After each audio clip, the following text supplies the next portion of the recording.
¿Qué tal? ¿Cómo están? Buenos días, bienvenidos a una nueva edición de Domingo al Día, con energía, con actitud. Vamos a iniciar el día de hoy. Gracias por estar al otro lado de la pantalla, gracias por tenernos frente a sus ojos. Esto es Domingo al Día por América Televisión y vamos de inmediato a desarrollar el programa preparado para hoy. Porque Davis Herrera Poma, campeón nacional de ciclismo, y el reconocido chef David Ocharán perdieron la vida tras el choque de una minivan en la Panamericana Sur. El conductor de esta unidad, Rafael Antonio Lugo Meléndez, quien manejaba sin licencia, habría provocado ese accidente trágico, fatal. Y luego, ¿qué hizo? Huir del lugar.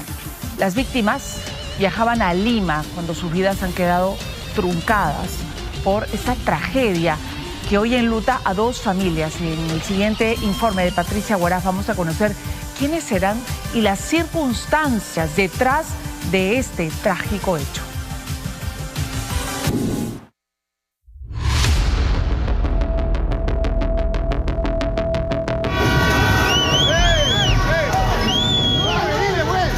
¡Lo está arrastrando!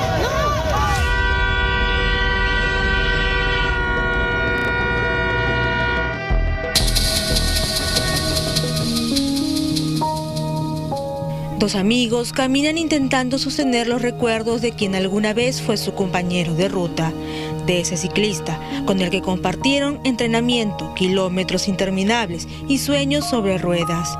Y mientras recorren el lugar donde tantas veces pedalearon juntos, pegan fotografías, como quien intenta detener el tiempo, como quien se niega a aceptar que aquel muchacho lleno de vida hoy solo exista en imágenes. Luego que la imprudencia de un conductor le arrebatara el futuro en un abrir y cerrar de ojos.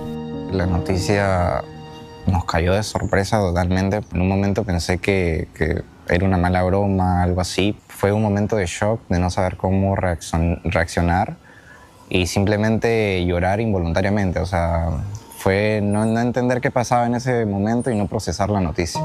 Davis Herrera Poma era un destacado deportista calificado de apenas 20 años que encontró en el... Entonces ahí siempre los másteres estamos dispuestos a compartir un poco con los que tienen esa actitud, ¿no? Definitivamente era un chico que tenía tiempos bastante buenos, bastante competitivos. Cuando llegaba a Lima, desde su natal Pisco, concentraba en el velódromo o recorría la Costa Verde junto a sus colegas. Eran momentos donde sentía libertad, donde el viento golpeaba su rostro y la velocidad sobre el asfalto parecían recordarle que había nacido para competir. Sí, empezó mucho antes que yo en el deporte de ciclismo y siempre ha sido, a pesar de todo, disciplinado. Le ha gustado mucho ejercer el deporte y siempre, bueno, ha motivado a los demás también. Pues, Decimos acá, vimos que tenía pues, capacidades para el ciclismo de pista, que es el área de la velocidad, y para que en 8 meses pues, pudo concretar como campeón nacional, algo que demora, o sea, sobre todo en la categoría junior. Muchos chicos tienen preparación para poder ganar algo ahí desde las categorías 15, 17. Pero Davis no solo era campeón de ciclismo, también era integrante del ejército, que con orgullo lucía el uniforme. Y es que encontró en los cuarteles su vocación para servir. Es que era un joven entregado a lo que hacía, por lo que deseaba capacitarse y convertirse en un experto en armas y paracaidismo. Que yo no conozco mucho, pero sí, a él le encantaba eso, subía sus historias como le gustaba, que quería pues ir creciendo en ese mundo militar. Me comentó cosas así como paracaidismo, un montón de cosas, pruebas, que yo no conozco mucho de ese tema, pero sí me acuerdo mucho que lo mencionaba, me llamaba a veces y me decía, sí, acabo eso, voy a empezar otra cosa. Por ello, sus compañeros de armas cargaron el féretro de uno de los suyos, en un recorrido que pesaba más que cualquier entrenamiento militar. Una marcha marcada por el dolor, donde el traje camuflado ya no representaba fortaleza, sino tristeza, porque despedían a un joven que todavía tenía toda una vida por delante. Sus amigos nos cuentan que era un muchacho dedicado, que entrenaba constantemente y estaba decidido a retomar con fuerza su pasión por el ciclismo, deporte que había dejado momentáneamente por cumplir con el uniforme que llevaba con orgullo. Siempre fue súper entrador de entrar, saludar, hacer muchas preguntas, buenas preguntas, y con esa misma actitud siempre dispuesto a ayudar también, ¿no? Te inflo la llanta, te ayudo con el cambio no sé qué, o sea, sabe cómo es el ambiente cuando está tenso, preocupado en la carrera, más hay que hacer la mecánica, hay que hacer todo a la vez. Pero Davis era además un hombre multifacético, alguien que buscaba salir adelante honradamente. Por eso vio una oportunidad como chambelán en el cruce de espadas de la Guardia Dorada de Pisco, donde era convocado para distintos eventos sociales y quinceañeros. Cada vez que regresaba a su ciudad natal, era llamado, porque todos sabían que era un joven responsable, trabajador y comprometido. Lo he conocido también en etapas pues, de ciclista, etapas de mecánico, por así decirlo, en etapas que también lo conocí animando shows. Lo más rescatable y lo más importante de Daniel es que nunca faltaban las risas con él. Siempre era muy suelto, muy divertido. Pero en lo que más destacaba, sin duda, era en las pistas, por su velocidad y potencia. El año pasado me escribió que quería ir a correr a Uruguay, a Panamericanos que había, a Paraguay. Y así era él, ¿no? O sea, de ideas así intensas. Y justo este año creo que era uno de sus objetivos, ¿no? Volver a retomar la vida deportiva. Esa terrible madrugada, Davis abordó aquella minivan luego de visitar a sus hermanos y madre por su día. Lamentablemente, subió en el asiento del copiloto, sin imaginar que ese lugar terminaría convirtiéndose en una sentencia de muerte. Tengo entendido que regresaba de Pisco para volver a su base. Estaba a volver y bueno, pasó lo que pasó. Tenía entendido que viajaba bastante por su familia, más que nada por su familia, por volver a Pisco. Las imágenes son atroces. El vehículo quedó completamente destruido, mientras pasajeros y transeúntes intentaban auxiliar desesperadamente a los heridos. Pero poco se podía hacer. El impacto había sido brutal, mortal. En otro video, se observa cómo el chofer sale de la unidad que acababa de estrellarse contra el bus y, lejos de ayudar, huye del lugar, dejando a las víctimas abandonadas a su suerte, como si las vidas que acababa de destruir no significaran nada. Esta persona, lejos de quedarse a la hora de producirse el accidente, ¿no? Y prestar el auxilio que era necesario para las personas, cruza ambas calzadas, el separador central, y toma un vehículo en sentido contrario. Así lo graban las cámaras, ¿no? Tras un rápido accionar, la División de Prevención e Investigación de Accidentes de Tránsito, a cargo del coronel Germán Amancio, identificó al imprudente conductor que ocasionó la muerte de 2 personas. Su rostro quedó registrado en imágenes y hoy se sabe que sería Rafael Antonio Lugo Meléndez, un hombre de 40 años, de nacionalidad venezolana, que manejaba sin licencia y a bordo de una minivan que acumulaba más de una decena de papeletas por diversas infracciones. Un sujeto que ya cuenta con una orden de detención preliminar en su contra. A través de migraciones obtuvimos ya claramente su condición en el país, ¿sí? Que tiene un carnet de extranjería. También hemos obtenido su cédula de identificación, ¿ya? Y a través de esto hemos podido ingresar ya en línea, donde indica que no tiene licencia de conducir. Sin licencia de conducir, ahí está su nombre, no tiene. También hemos podido ubicar estas 2 papeletas que le han sido impuestas. Buenos días, y acá estoy en la ciudad de Saquito. La segunda víctima de este fatal accidente fue David Ocharán Zapata, un reconocido chef de Cerro Azul, experto en la preparación de distintos platillos, aunque en sus redes sociales solía mostrarse elaborando pizzas, preparando dulces artesanales o cocinando comida marina con productos que incluso él mismo pescaba. Pero también tenía un espíritu aventurero, era un viajero incansable, al que le fascinaba recorrer el Perú profundo, lugares donde inmortalizaba cada experiencia con fotografías y videos, como alguien que entendía que la vida estaba hecha para disfrutarse. Ese trágico día iba sentado detrás del copiloto. Había tomado aquella minivan rumbo a Lima, luego de dejar su querido Cerro Azul, ese lugar al que tanto amaba y donde había construido su historia. Viajaba ilusionado para concretar nuevos proyectos en el mundo gastronómico, sin imaginar que jamás volvería. Para poder determinar la velocidad a la que se desplazaba también, tenemos que ver la masificación de cómo se ha destruido la estructura de su propio vehículo, ¿no? Entonces, esta fuerza nos hace ver de que sí se ha estado desplazando a velocidad. El impacto ha sido tal que, estando donde han estado ubicadas, necesariamente este impacto ya les provocó la muerte. Según el SINADEF, entre enero y abril de 2026 se han registrado más de 1.226 muertos por accidentes de tránsito, mientras que la policía tiene mapeado que han sido 1.902, cifras que nos revelarían que entre 8 a 9 personas fallecen diariamente a manos de la imprudencia de un conductor, siendo las causas principales el exceso de velocidad, el estado de ebriedad y el uso del celular al volante.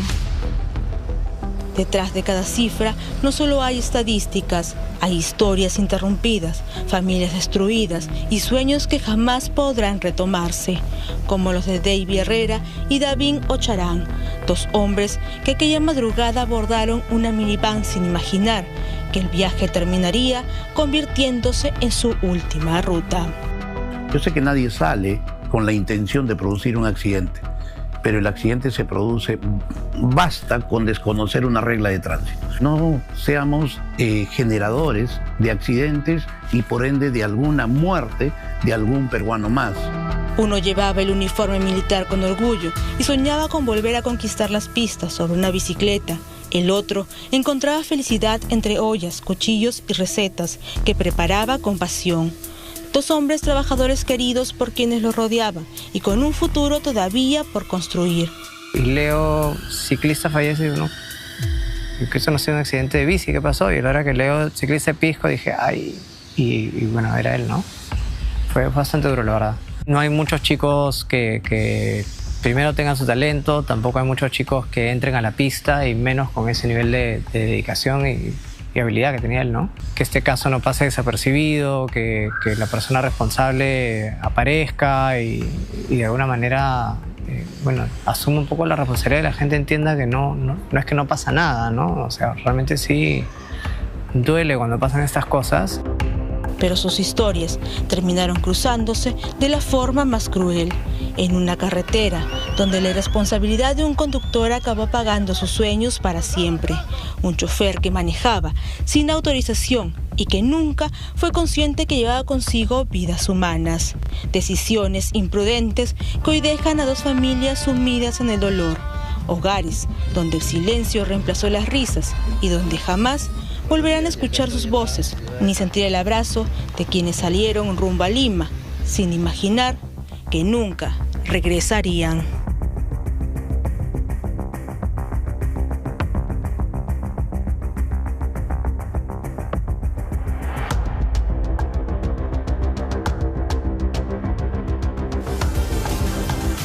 La informalidad en las pistas trae caos y la informalidad y el caos matan. Y este accidente ocurrido en el kilómetro 17 de la Panamericana Sur en San Juan de Miraflores lo demuestra perfectamente. Un chofer que no tenía licencia, haciendo un servicio además para el que no estaba autorizado, lo demuestra. 2 personas valiosas murieron, un ciclista, un chef, murieron lamentablemente, y eso es algo que ocurre todos los días probablemente en nuestras pistas, producto justamente de la informalidad, una informalidad que las autoridades, lejos de solucionarla, lejos de darnos un transporte digno, ordenado, como lo merece cualquier ciudadano, lo que han hecho es retroceder en ese sentido y seguimos teniendo cada vez más caos, más desorden, más informalidad en las pistas que, como digo, matan lamentablemente. Al nivel de la impunidad es lo que tenemos en las pistas. Vamos a continuar y vamos a hablar ahora de un mega operativo policial y fiscal que ha permitido la captura de presuntos integrantes de Los Pulpos de la Victoria, una red criminal acusada de cobrar cupos y sembrar el terror en Gamarra. Según las investigaciones, Esta organización estaría integrada por exfuncionarios municipales, una ex candidata al Congreso y hasta una pseudo predicadora evangélica. Tantas veces la victoria, tanta corrupción en esta zona en particular del emporio comercial de Gamarra. Felipe Ríos nos trae la historia a continuación.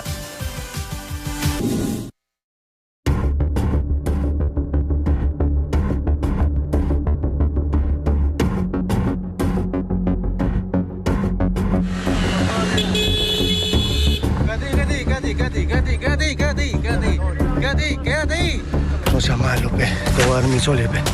Acércate al efectivo, acércate. 22. Te voy a dar 10 Ya, quédate nomás. Por más que intentaron algunos huir, uno a uno fueron cayendo ante el sorpresivo allanamiento de sus casas por parte de la policía y la fiscalía, que llegaron en su búsqueda.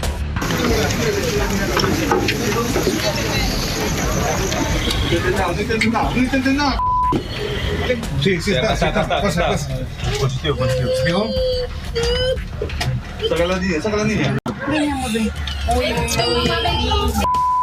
A la sala, por favor, por favor. Una operación policial que tenía como objetivo desbaratar la presunta organización criminal de los Pulpos de la Victoria y sus 14 integrantes. Temidos extorsionadores y cobradores de cupos de los comerciantes informales en el emporio de Gamarra, dirigido por quien sería el cabecilla, conocido como alias Pulpo. ¿Cómo te llamas? ¿Cómo te llamas? ¿Ah?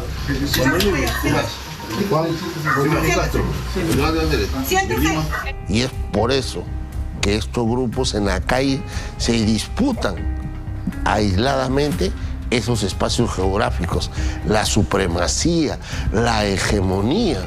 Con respecto a los que vendíamos ropa, éramos presionados constantemente a pagar entre 15 a 20 soles diarios.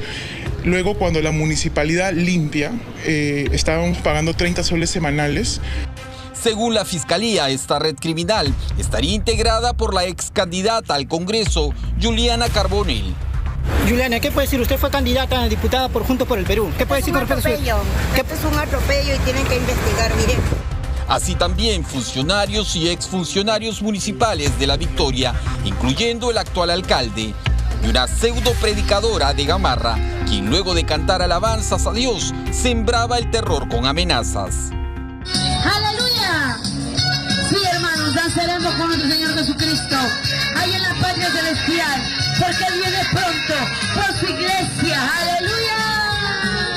Todos estos años, la mafia del Damero B ha operado cobrando cupos y exigiéndonos a todos pagar un derecho de piso de 1.000 soles en el caso de los vendedores de ropa, y en el caso de los módulos de comida estaban exigiendo entre 5.000 soles. Eso estaba a cargo de la señora Nancy. Fueron testimonios como el de esta comerciante informal de Gamarra, a quien llamaremos Lucía, los que permitieron a la policía y fiscalía conocer la modalidad de extorsión que empleaban los llamados Pulpos de la Victoria, el cual dio pie a realizar un megaoperativo esta semana, dando como resultado la intervención de 14 de sus presuntos integrantes.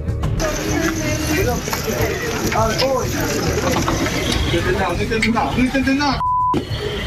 Sí, está. Pasa. Positivo.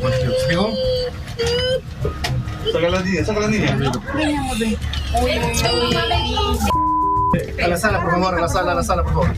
Muchos de ellos trabajadores y ex trabajadores municipales de la Victoria, como Anthony Quispe Figueroa, quien en su huida por evadir la justicia intentó sobornar hasta con 10.000 soles a la policía. No seas malo, pe. Te voy a dar mis soles, pe. Acércate al efectivo, acércate. 22. Te voy a dar 10 Ya, quédate nomás. Su temor a ser detenido llevó al ex fiscalizador de la Victoria a ofrecer otros montos de dinero. No seas malo, pe. No seas malo, pe. ¡Ojeti!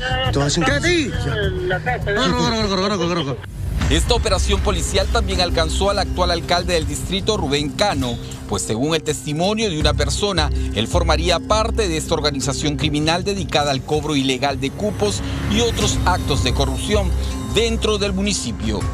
Y permite obtener información que conlleva a fortalecer una teoría de carácter operativo, que había una organización criminal que había penetrado en forma aislada a la municipalidad de La Victoria.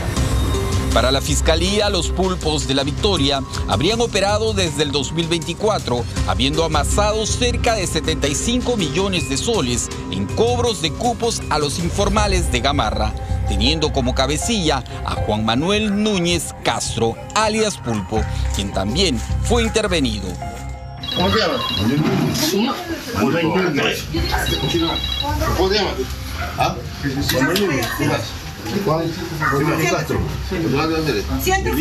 Este personaje ya viene desde una data, aprovechando su perfil vinculado a la actividad criminal, penetrando espacios, captando personas que laboran en municipio de...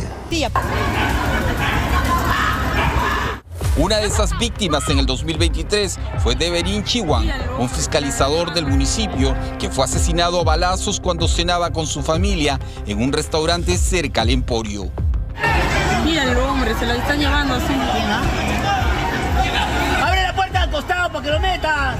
La víctima era el encargado de erradicar el comercio informal en el Damero B y según la Fiscalía le habrían dado muerte por órdenes de alias Pulpo, quien también en el 2024 fue blanco de un atentado donde murió su acompañante.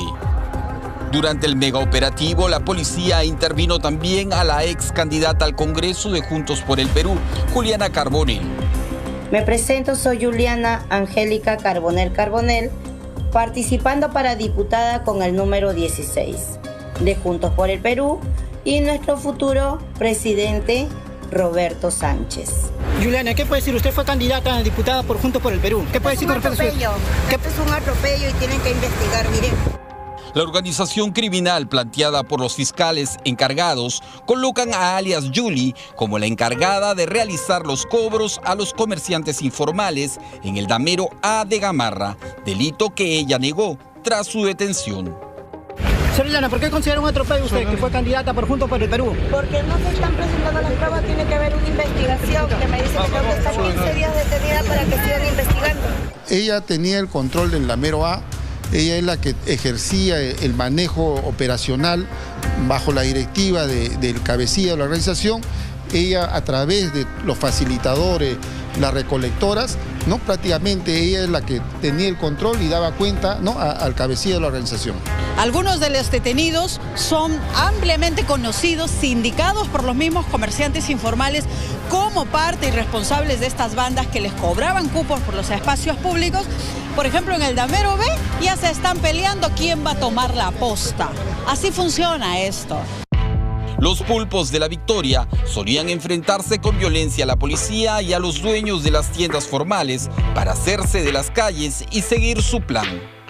Según la Fiscalía, los pulpos de La Victoria, una vez que tenían el control de las calles tanto del Damero A como del Damero B, estos lotizaban, dividían los espacios para luego ofrecer a los comerciantes en montos de 1.000 a 5.000 soles. Pero ahí no acababa la cosa, pues luego vendrían los cobros que se hacían semanalmente, que oscilaban entre los 10 y 30 soles.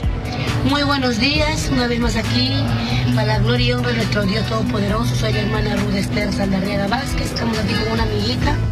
Dentro de la organización, los pulpos de La Victoria tenían a Ruth Saldarriaga Vázquez, una pseudo predicadora, quien a juzgar por sus acciones estaba lejos del cristianismo que años atrás intentaba hacer creer a todo Gamarra. ¡Aleluya! Sí, hermanos, danzaremos con nuestro Señor Jesucristo, ahí en la patria celestial, porque Él viene pronto por su iglesia. ¡Aleluya! Ella, como las otras detenidas, cuenta Lucía, era una bolsera encargada de recolectar el dinero de cobro de cupos por los espacios cedidos en el Damero B. Yo los saludo en el nombre de Jesús y que esa paz que sobrepasa todo entendimiento llegue a tu corazón y rompa lo que tiene que romper en el nombre de Jesús. En el caso de Ruth, ella nunca ha trabajado, ella jamás ha trabajado, solamente se dedica a andar y cobrar con ellas. Ella es bolsera. Claro, exactamente, ella es bolsera, recaudadora de Edith. Los empresarios formales de Gamarra esperan que los administradores de justicia no pasen por alto las denuncias contra esta banda, pues temen que los detenidos vuelvan a las calles como ocurrió con los intocables ediles. ¿Qué más? ¿Qué falta? ¿Por qué no presenta acusación? Y los señores, los integrantes están libres y sueltos en plaza. Estamos hablando de Elías Cuba, ¿está libre? Todos los integrantes de la que se sindicaba como organización criminal, los intocables ediles, todos están libres. No es la primera vez que autoridades de, en este caso La Victoria, se ven inmersos en investigaciones por corrupción que ha tenido que ver con Gamarra y otros hechos. Esperemos que esta vez, en el caso de los pulpos, como ha sido llamada esta organización criminal, la cosa no quede ahí, sino que la autoridad, si es que considera que efectivamente esos exfuncionarios tuvieron que ver con hechos de corrupción, sean sancionados ejemplarmente, para que en una próxima oportunidad, cuando cualquier autoridad llegue a cualquier jurisdicción, en este caso, pues realmente se la piense antes de cometer actos de corrupción, un hecho que está tan extendido en nuestro país. Vamos a continuar en Domingo al Día y vamos a hablar ahora de un engranaje criminal que la policía ha denominado los Elegantes de Lima. Ellos cometieron varios delitos, como por ejemplo apropiarse de inmuebles, falsificar documentos y además sobornar a malos funcionarios del aparato del Estado para que le diera esto legalidad a sus delitos y así poderse apropiar, por ejemplo, tomar posesión hasta de edificios en mesa redonda. Tuvieron un tiempo importante, pues haciendo de las suyas con total impunidad. Renzo Manrique nos cuenta la historia de esta banda criminal sobre quien pesa por lo menos la muerte de 2 personas.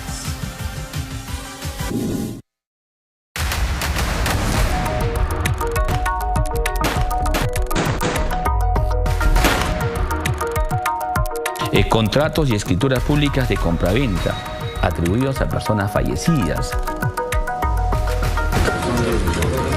de documentación falsificada en protocolos notariales. ¿Y a cuánto podría ascender esta bonanza económica criminal? Por una estimación de más de 25 millones de dólares, ¿no? Estamos hablando algo de más de 75 millones de soles. 1075, una propiedad que estaba a punto de ser despojada mediante actos ocultos. Una historia llena de documentos falsos, malos funcionarios y millonarias ganancias que terminaron por sentenciar vidas con la clara convicción de apoderarse, de usurpar cada galería, cada rincón de este ambicionado inmueble que no quería ser compartido.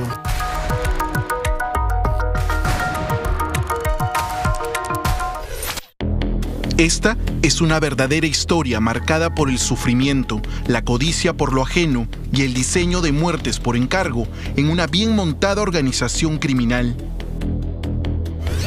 Todo empieza con la muerte de doña Eufemia Pimentel Segarra. Sus 3 hijos aplicaron, como era de esperarse, una sucesión intestada en el año 2013 en una notaría de Chincha.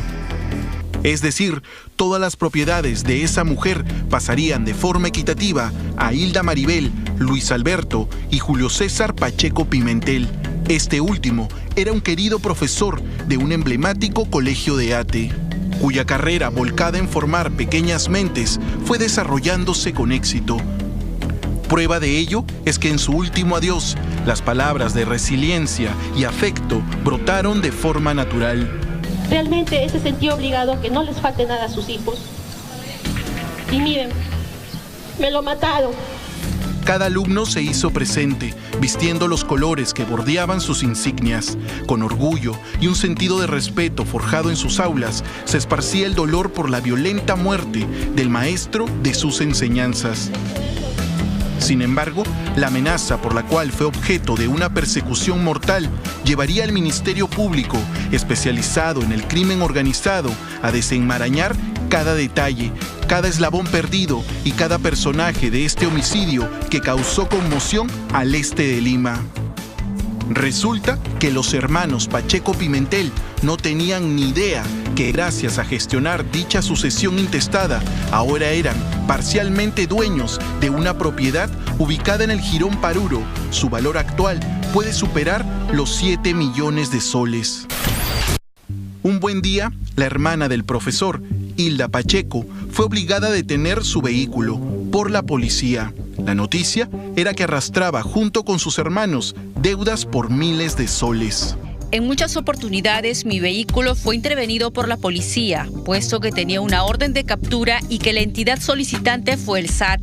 Es por ello que en el mes de junio del 2024 realizamos la consulta ante dicha entidad, dándonos con la sorpresa de que teníamos pagos incumplidos por arbitrios del predio ubicado en el Jirón Paruro 1075 del Cercado de Lima por la suma de 30.000 soles. Efectivamente, tenían la potestad de reclamar el 50% de dicho inmueble. Realizamos la búsqueda ante la SUNAR respecto a dicho inmueble, teniendo como resultado que este se encontraba a nombre de nuestra madre, Eufemia Pimentel Segarra, y su ex esposo, Alfredo Bugel Espinosa. Paremos un momento ahí, ya que aparecía un nuevo personaje que evidenciaba todo un esquema criminal para apoderarse ilegalmente de un jugoso y muy rentable edificio en pleno corazón de Mesa Redonda. En el pasado, Alfredo Bulegue Espinosa contrajo matrimonio con doña Eufemia Pimentel. Sin embargo, cuando se realizó la supuesta compra y venta en el año 1974 por parte de este hombre, legalmente tenía que compartir la propiedad con su entonces esposa. Ahora sus hijos, producto de otra relación, los hermanos Pacheco Pimentel, querían reclamar un ostentoso patrimonio. La pregunta era con quiénes tenían que conciliar, sentarse para debatir el futuro prometedor con el que se habían encontrado. La respuesta estaba en la hija de don Alfredo Bulegue. Su nombre es Magdalena Bulegue Melgar. En una declaración jurada ante la muerte de Alfredo Bulegue en un accidente de tránsito en España, declaró que su difunto padre no tenía propiedades inmuebles adquiridas. Lo retorcido de esta trama, y que forma parte de la investigación fiscal, es que habían creado un poder falso, un documento supuestamente legalizado en una notaría desde España y que viajó a nuestro país para darle facultades a un miembro de la organización delincuencial. El mismo que desde el 2016 tenía la capacidad de representar a una mujer que se encontraba a miles de kilómetros de distancia para comprar y vender toda clase de bienes o firmar cualquier contrato, todo debidamente inscrito posteriormente en la SUNAR.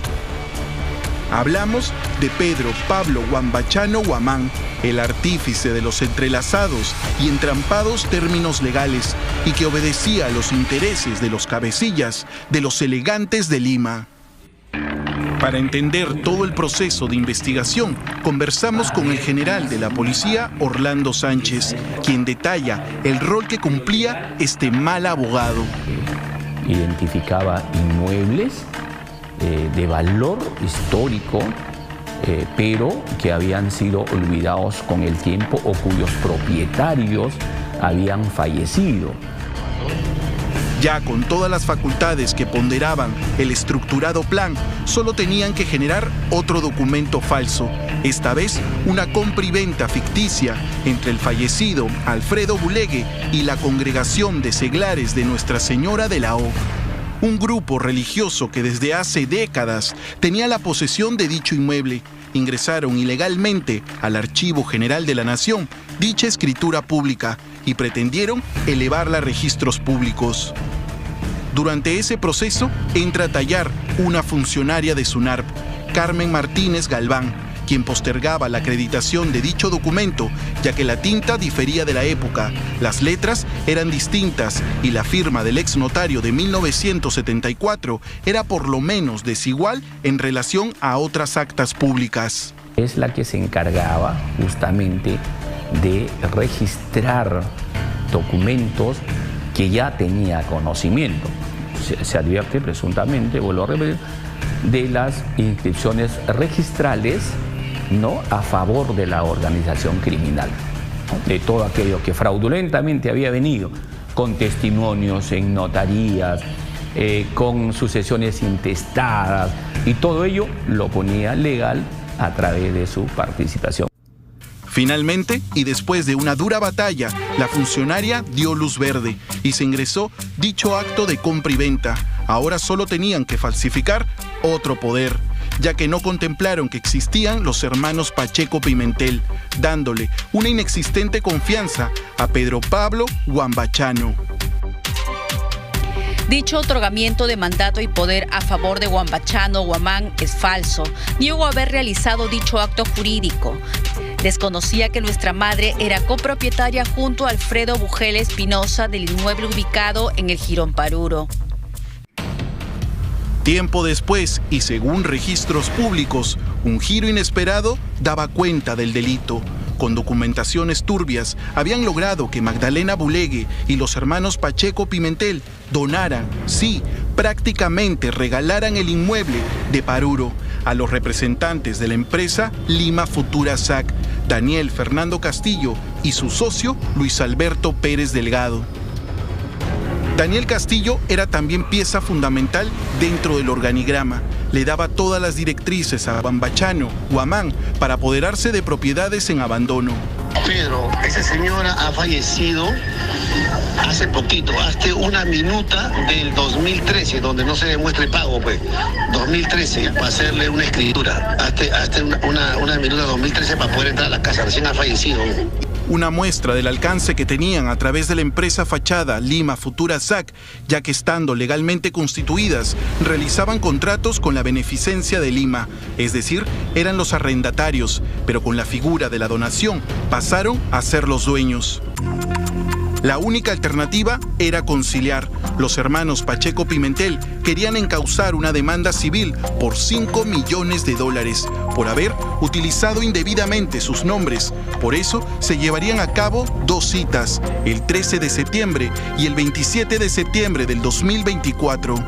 En esta última reunión, todo quedaría registrado en video. Estaban Hilda Pacheco Pimentel, le sigue el profesor Julio Pacheco y detrás su hermano Luis. Suben presurosos a lo que sería la decisión final.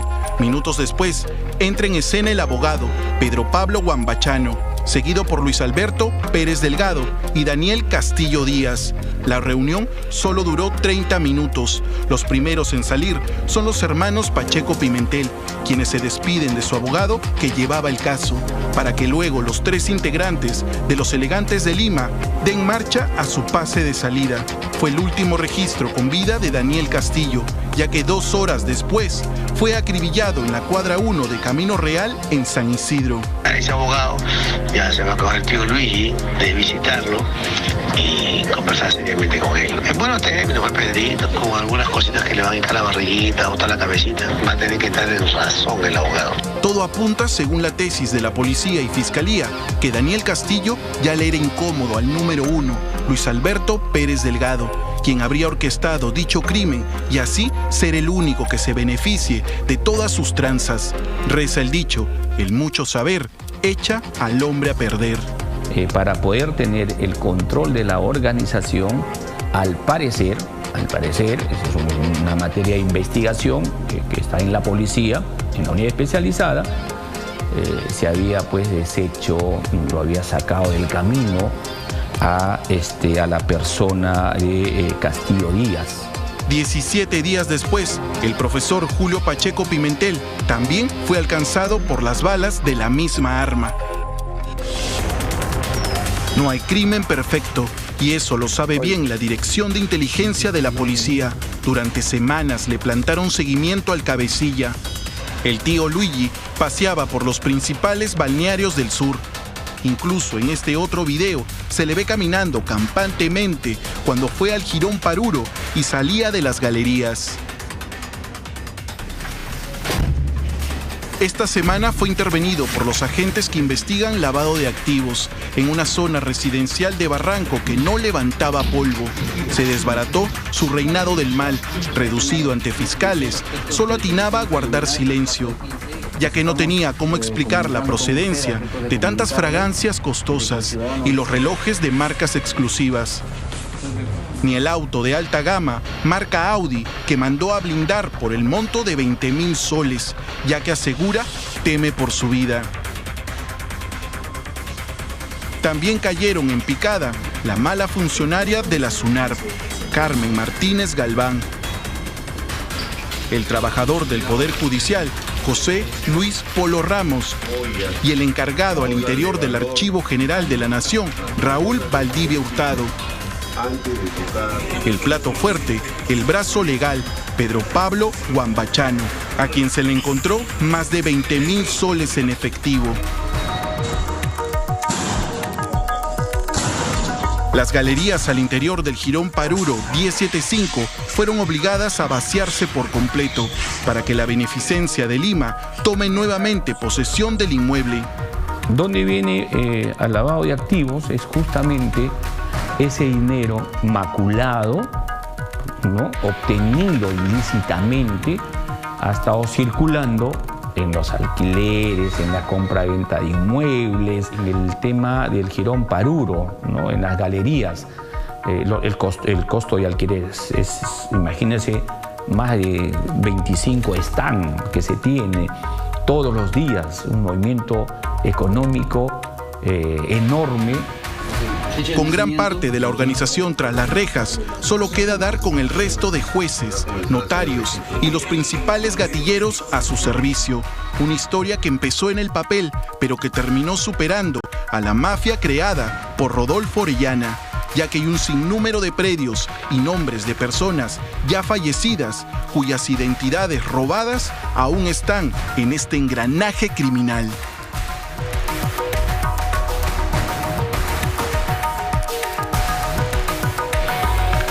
Bueno, como sucede en muchos casos donde las bandas organizadas aparentemente delinquen con absoluta impunidad. Detrás hay malos funcionarios que prestarían su expertise, que prestarían en todo caso su llegada y sus capacidades para permitirles impunidad a estas bandas organizadas, algo que ocurre muchísimo, y por eso cuando se le pregunta al ciudadano cuál identifica como uno de los problemas más álgidos, más duros de nuestro país, pues señalan la corrupción. Es un tema prioritario para el siguiente gobierno, sin duda. Vamos inmediatamente a continuar hablando ahora de un escándalo financiero. Una aparente red de estafas es la que denuncian varios agraviados que tomaron a bien invertir su dinero, ¿no? Tomaron la decisión de invertir su dinero en la empresa de un exitoso hombre de negocios. Washington López es acusado de estafa agravada y falsificación de documentos. Tiene orden de captura, pero parece que ha fugado del país. Renzo Manrique tiene la investigación a continuación.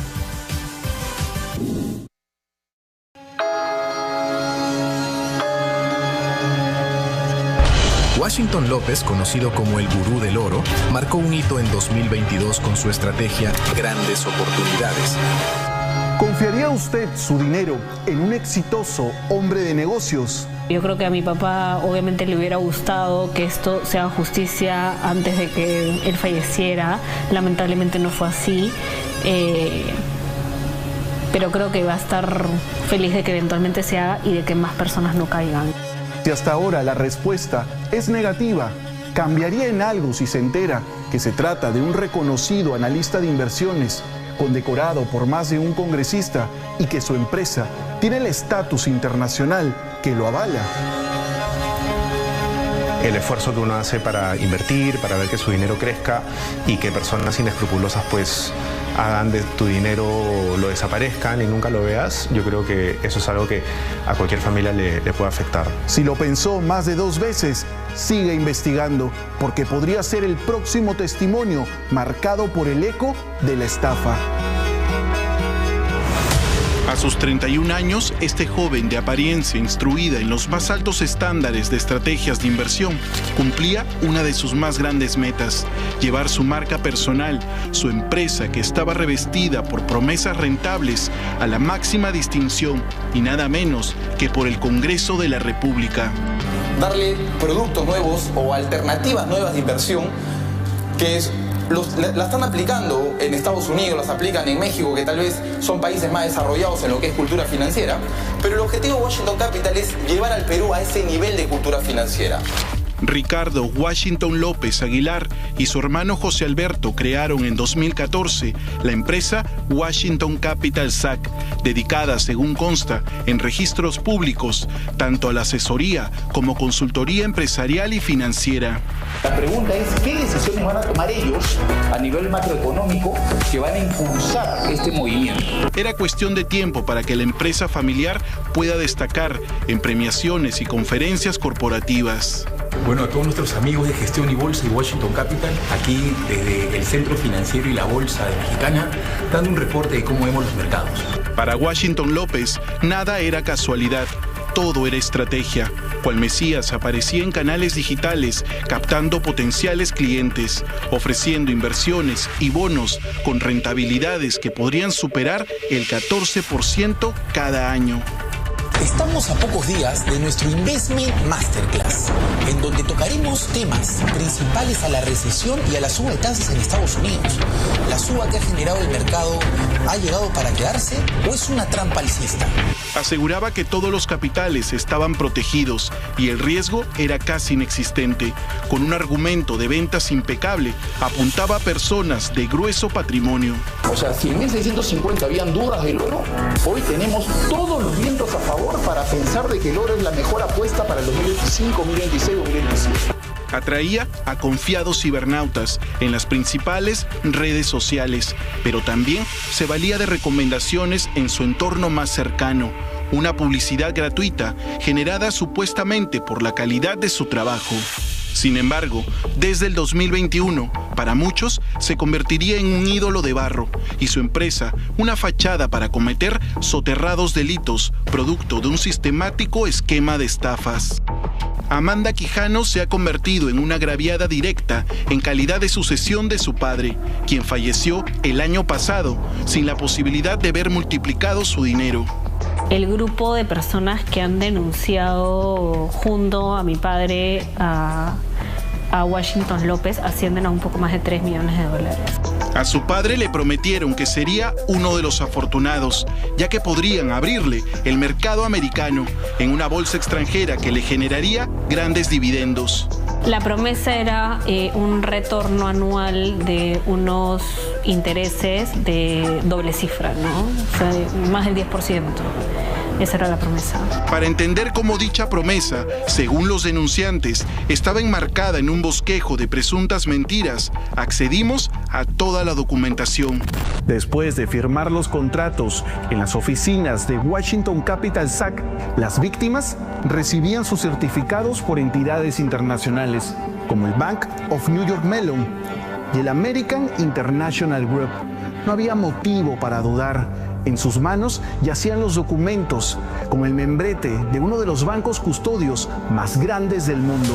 Saltan las alarmas cuando él quiere salirse, quiere recuperar su inversión y le renuevan un contrato sin su autorización y le prometen un cronograma de pagos que solo se cumplió el primer mes, ¿no? Esto fue en el 2024.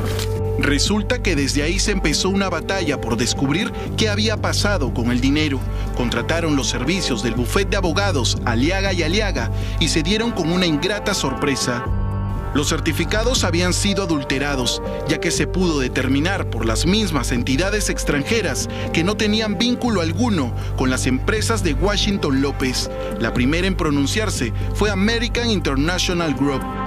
Podemos confirmar que no son auténticos. Esto se basa en varios factores, entre ellos que la dirección es incorrecta, hay numerosos errores ortográficos y que el documento en sí no es un documento oficial de AIG. Nos interesa saber por quién y cómo se están emitiendo estos documentos. Para los agraviados, las sospechas se volvían ahora certezas. Aseguran haber sido timados por quien creían era un auténtico ejecutivo.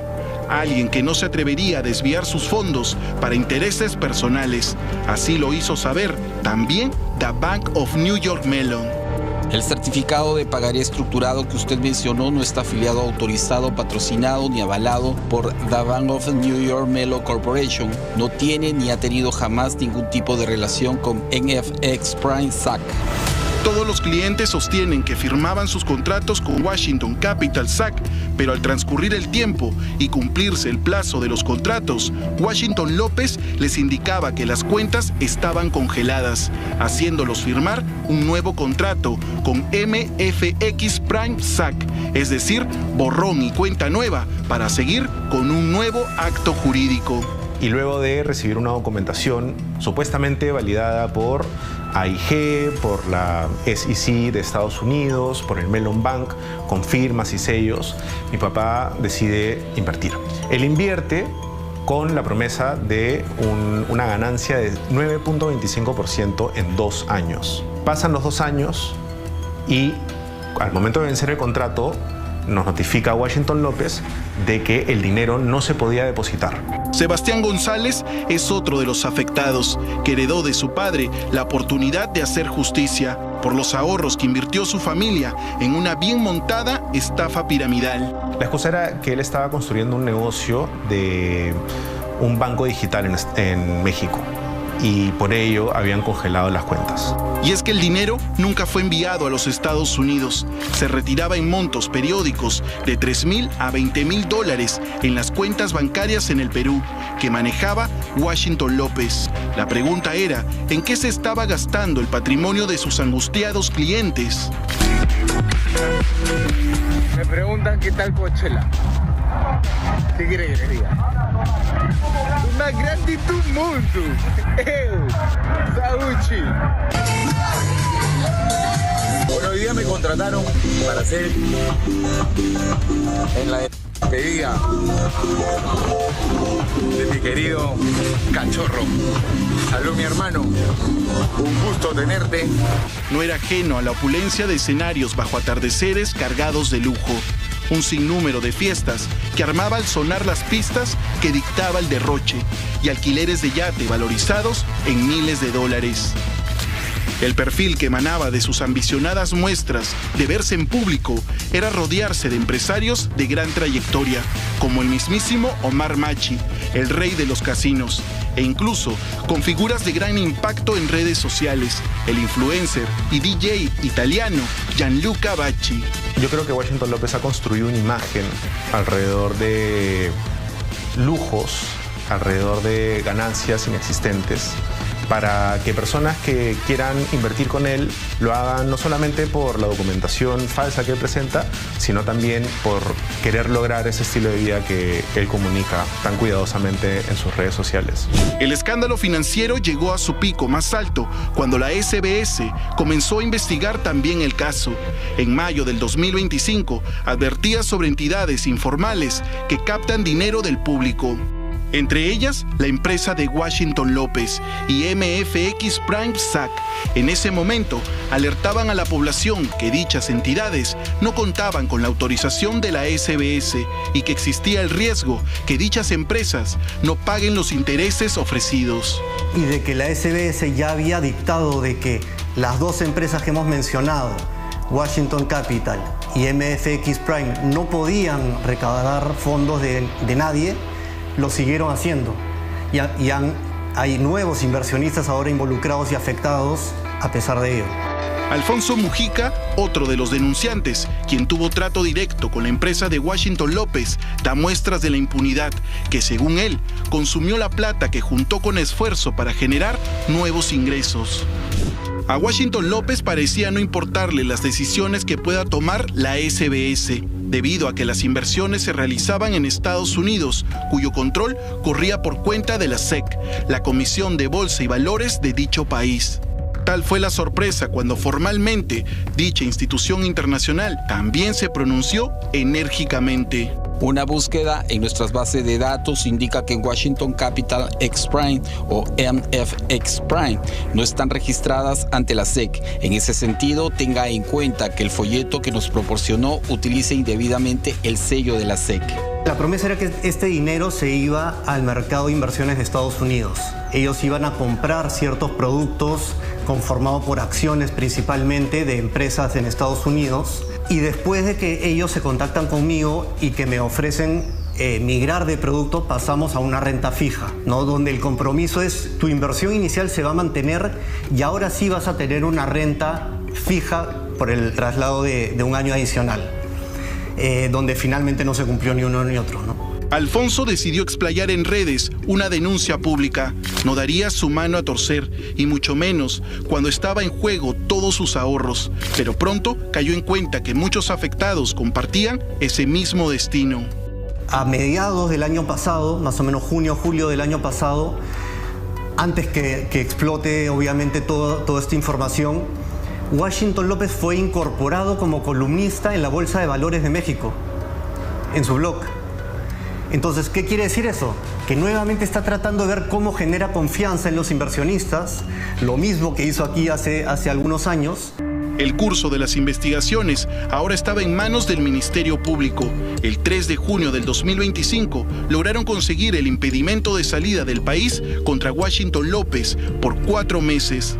Hasta que el 19º Juzgado Penal de Investigación Preparatoria de Lima declaró fundado el requerimiento de prisión preventiva por el periodo de 5 meses en un centro penitenciario. El pasado 10 de abril se ordenaba su captura inmediata a nivel nacional e internacional ante la Policía Judicial.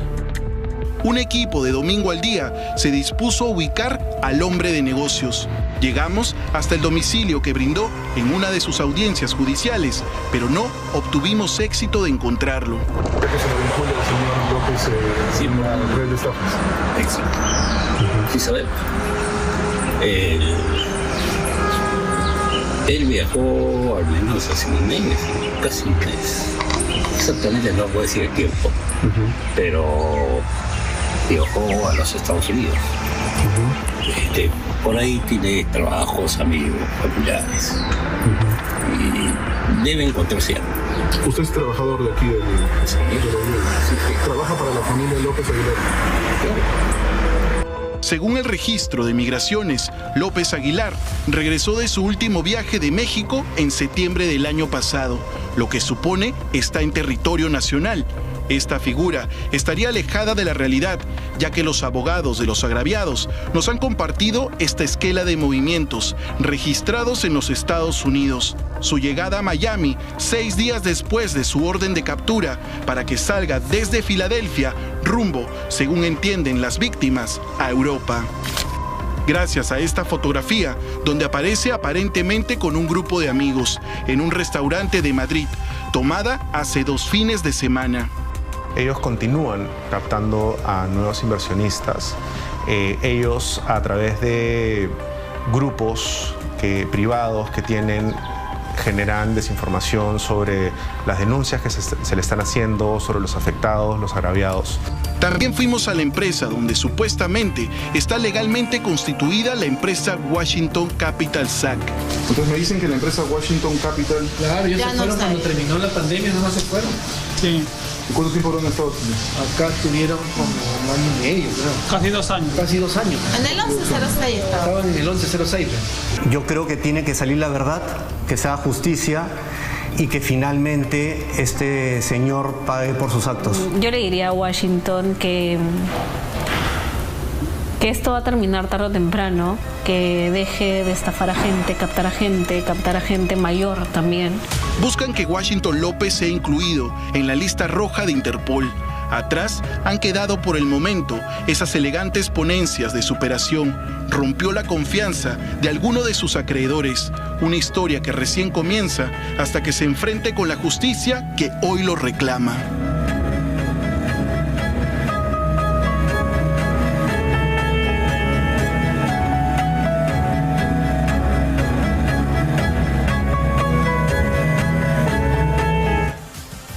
Dude siempre de aquellas oportunidades de inversión con altas dosis de retorno, porque algo podría haber allí, según lo que han revelado los que denuncian a Ricardo Washington López Aguilar, que tiene orden de captura nacional e internacional. Esperemos que esta se cumpla y que pueda venir a responder a los agraviados.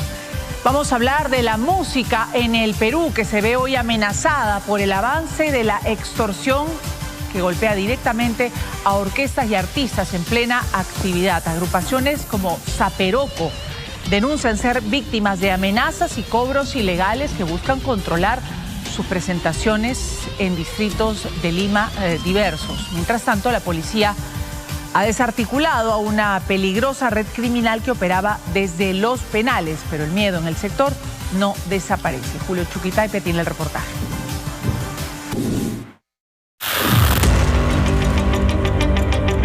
Las extorsiones a bandas musicales no se detienen, ya no acechan únicamente en conciertos multitudinarios o grandes escenarios. Ahora también irrumpen en discotecas. Yo soy 48. Nosotros tocamos a las 12 de la noche. O sea, venimos a otro evento, un viernes fue, me acuerdo, y teníamos que tocar. Y llegó este. Eviten ganarse problemas personales. Donde me entere que hoy se presentaron, tendremos que mañana mismo tomar acciones contra su orquesta. Ya tienen como ejemplo lo que recién pasó en Casa de la Chinita y todos los que hicieron caso omiso en cantar en San Juan del Lurigancho. ¿Qué te produce eso, Johnny? También hay un poco de temor, ¿no? Ir a trabajar con miedo, que saber que de repente pueden atentar contra el bus de la orquesta, ¿no? Estar subestimados a estar pagando a alguien, ¿no? O de repente estar... ¿Y pagando para qué? Para vivir. En distritos como San Juan del Lurigancho, La Victoria o Barranco, cada presentación, cada discoteca, cada contrato puede convertirse en un nuevo blanco de extorsión. Subir al escenario ya no solo implica cantar o tocar, sino sobrevivir. Bandas musicales como Zaperoco, La Chinita de la Salsa, La Máquina Timbera, Tony Rosado, Ensamble, Antonio Cartagena y muchas otras están hoy en la mira del crimen. ¿Mensajes de qué tenor? ¿Qué te dicen? No, que amenazan, pues, ¿no? Si te presentas en tal local y no se alinea el dueño, o sea, como que nosotros, entre comillas, pagamos pato, pues. Es el temor también de ir al lugar, ¿no? O sea, trabajar con miedo, imagínate, pero también es nuestro trabajo, ¿no? No podemos dejar de trabajar. O sea, tenemos que darle trabajo a todas las familias que tenemos atrás y no trabajar, imagínate, ¿no? Los extorsionadores apuntan a los dueños de las discotecas, pero cuando no logran alcanzarlos, desvían su violencia hacia los artistas.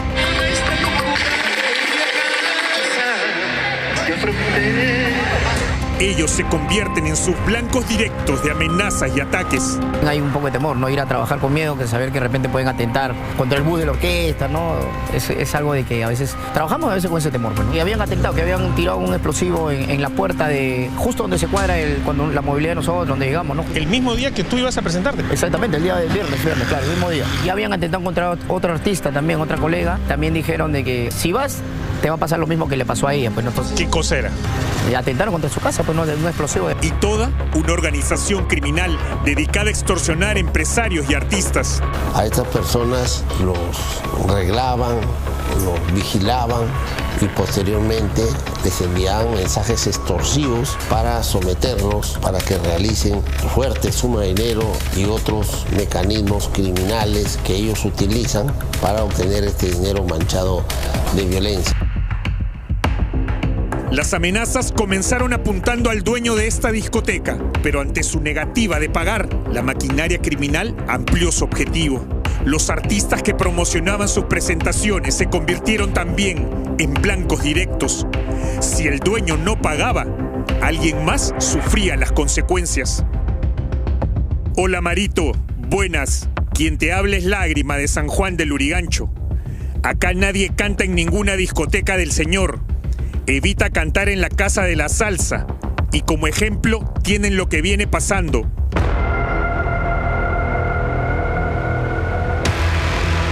Y lo que pasó en casa de la Chinita Vanessa Soto, por cantar pensando que no tomaríamos represalias. Detrás de los explosivos, las amenazas y el miedo que se expandió por San Juan del Lurigancho, La Victoria y Barranco, la policía apunta a un nombre: Luis Wilfredo, quien sería el hombre detrás de los letales del Lurigancho, conocido en el mundo criminal con el alias del Chueco. Quien, según la Fiscalía de Crimen Organizado y la DIVIAC, habría amasado más de 2 millones de soles en apenas 2 años. Años en los que su violencia apuntaba con mayor ferocidad contra los locales vinculados a la corporación Gustavo Ríos. Él directamente es el coordinador con todos los enlaces que ha tenido para poder realizar las extorsiones propiamente dichas, ¿no? ¿Atentado de qué tipo? Directos a los locales, atentados en los cuales ha habido personas lesionadas con las famosas bombas Molotov, donde incendian las puertas de ingreso de estos locales. Si no accedías al pago, la consecuencia era el atentado, ¿no? Quien resulte lastimado o quien resulte lastimosamente muerto, ¿no? Cuarto Poder accedió a decenas de mensajes de WhatsApp enviados al empresario Gustavo Ríos, propietario de discotecas en San Juan del Lurigancho, La Victoria y Barranco. Mensajes que comenzaron a multiplicarse luego del atentado de uno de sus locales en La Victoria. 18 de enero del 2025. Hola Gustavo, yo creo que mis acciones ya han generado pánico hacia tus clientes. Nosotros te vamos a pedir una suma de 200.000 soles. Todo artista que suba a tu discoteca tendré que causarle terror. Te doy mi palabra. 19 de enero. Los mensajes continuaron, cada vez más violentos. ¿Quiere ver muertos? Pues muertos vas a ver. El empresario cedió a la presión y respondió los mensajes. Buenas tardes, señor Lágrima. Entiendo todo lo que usted me indica. No quiero ver pérdidas humanas y que eso afecte mis negocios. 22 de enero. Agotado por la presión constante, las amenazas y el cerco criminal que se estrechaba sobre sus negocios, el empresario realizó un ofrecimiento. Te ofrezco 20.000 para que me dejes trabajar tranquilo con mis negocios. El delincuente responde, creo que piensas que estás hablando con un pirañita. Estas personas iban un paso adelante, criminalmente. Se ubicaban en la discoteca y hay atentados contra discotecas en San Juan del Lurigancho. Primero les impregnaban el miedo, le hacían volar mediante artefactos explosivos su discoteca y posteriormente aparecían ellos como una pseudo-seguridad, un sinnúmero de atentados donde estos irrecuperables han actuado. Decenas de mensajes entre el empresario y los extorsionadores. Según las autoridades, era una estrategia para ganar tiempo y evitar nuevos atentados, sobre todo porque otros empresarios, bajo el peso del miedo, habrían terminado cediendo y pagando sumas elevadas. Han habido empresarios de algunas discotecas que han sido víctimas de estas extorsiones entre 50.000, 100.000 y 200.000 nuevos soles que han realizado estos pagos. Según las investigaciones, los letales del Lurigancho no solo habrían convertido la extorsión en su principal fuente de poder, también habrían diseñado mecanismos para lavar sus ganancias. Habrían creado empresas de fachada, negocios aparentemente legales, en los que inyectaban dinero de origen criminal. Han creado empresas fachadas para poder de esa manera insertar o ingresar el dinero al sistema financiero, generar este blanqueo, ¿no?, del capital ilícito maculado. Saltan los nombres de Inversiones Dilusac, creada en el 2025 por el hombre detrás de los letales del Lurigancho y su madre. Empresa que en papeles se dedicaba a realizar estudios de mercado, planificar recursos humanos y el lanzamiento de productos. Ese mismo año, alias El Chueco, Luis Wilfredo Díaz, creó una empresa más, Vision Proterg SAC, dedicada a servicios de vigilancia privada, protección personal y seguridad en eventos. ¿Quién sería Luis Wilfredo Díaz Angulo, conocido como Chueco? Es una persona que ha hecho un modelo de vida, la extorsión. O sea, una arquitectura criminal ya sofisticada. Detrás de esta violenta maquinaria de extorsión, también aparece el rastro de un prontuariado criminal. Un hombre con antecedentes que, según las investigaciones, habría desempeñado un rol clave en la ejecución directa de los atentados. Fue capturado el año pasado, señalado como presunto encargado de colocar el explosivo en la discoteca La Casa de la Salsa, en La Victoria. ¿Nombres completos? Carlos Eduardo Luna Victoria Pulsada. ¿Edad? 50 años. ¿Qué antecedentes tienes? Yo solamente tengo por lo que he salido nada más, por homicidio nada más, el 2011. ¿Y a qué penal te mandaron? Me mandaron a Huacho, de ahí, Lurigancho y Cochamarca. ¿Cuánto tiempo estuviste en el penal? Casi 10 años. Este sujeto conocido como Calitoto, que es quien provee los remanentes, los hijos, los sobrinos de esas organizaciones criminales muy peligrosas anteriormente, ¿no? Como los injertos de Huáscar, los malditos de Bayóvar. 2 años de investigación, vigilancias y seguimientos permitieron a las autoridades reconstruir el engranaje completo de los letales del Lurigancho. Un megaoperativo condujo a su captura. El primero en caer fue alias El Chueco, Luis Wilfredo Díaz Angulo. En paralelo, se allanó la celda de alias Calitoto y se detuvo a 9 miembros de los letales en diversos distritos de Lima.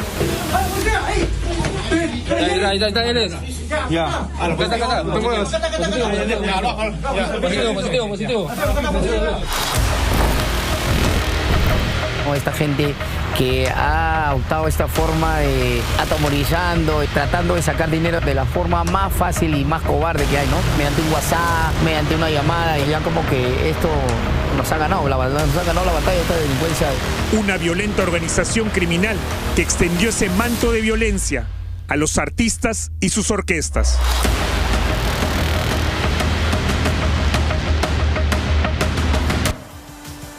Muy bien, y a esta hora 10 en punto. Vamos a hacer una pausa en Domingo al Día, pero no se vaya porque vamos a regresar para hablar del Jurado Nacional de Elecciones que ha oficializado por fin los resultados de segunda vuelta.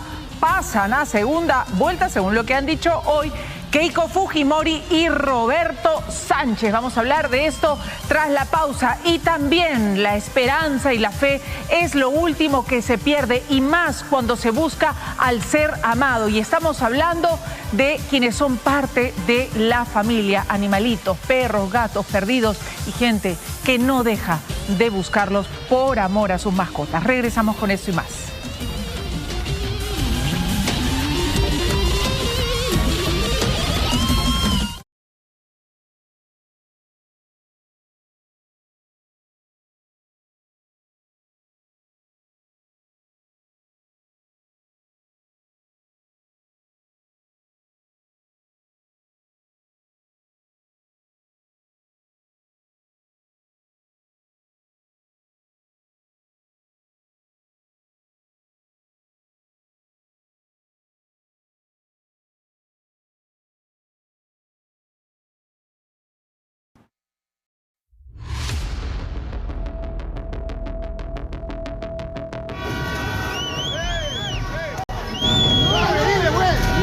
está arrastrando.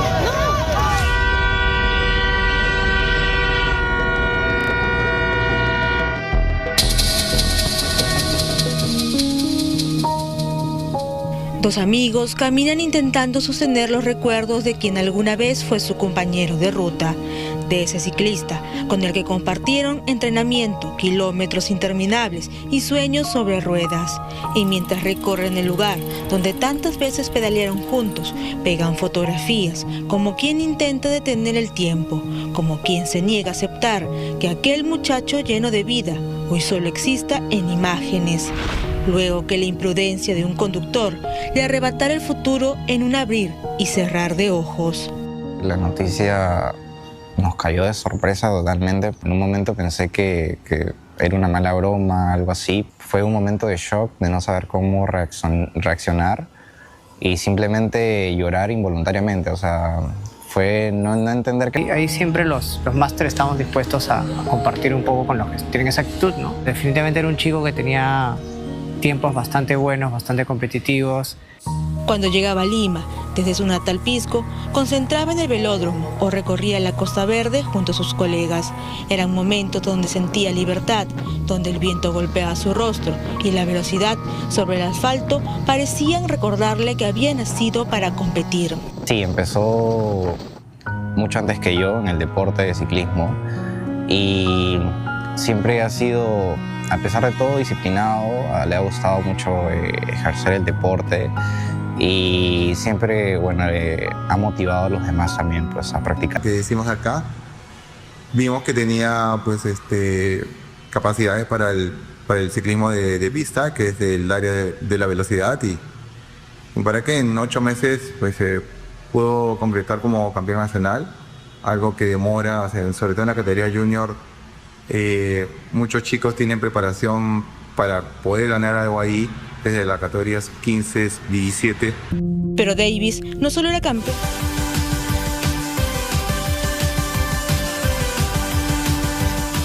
En Lima y en todo el país existen muchísimas historias de animalitos, de perritos, de gatitos desaparecidos y familias enteras que viven en medio del dolor y la lucha por encontrarlos.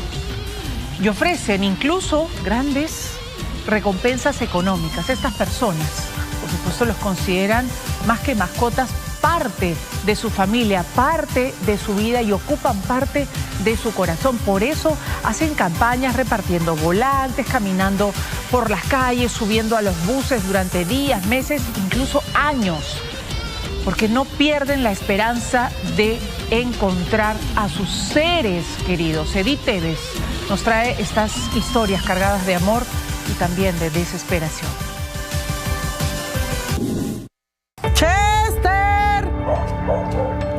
Huesitos, huesitos, ven mi vida, ven.